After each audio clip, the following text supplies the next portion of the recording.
قوم عاد هم فعلا اللي بنوا الأهرامات؟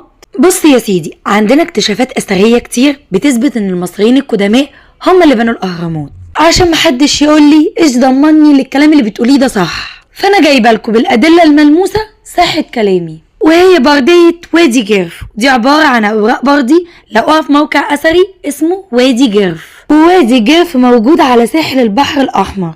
البردية دي بتعود لعصر الملك خوفو. هتقولي طب ايه اللي موجود في البردية دي؟ البردية دي فيها تفاصيل ومعلومات عن العمال اللي شاركوا ببناء الأهرامات، تنظيم العمل كان عامل ازاي، الأدوات اللي استخدموها كانت ايه، وهكذا. البردية نفسها اكتشفها فريق فرنسي بقيادة واحد اسمه بيير، والكلام ده حصل 2013.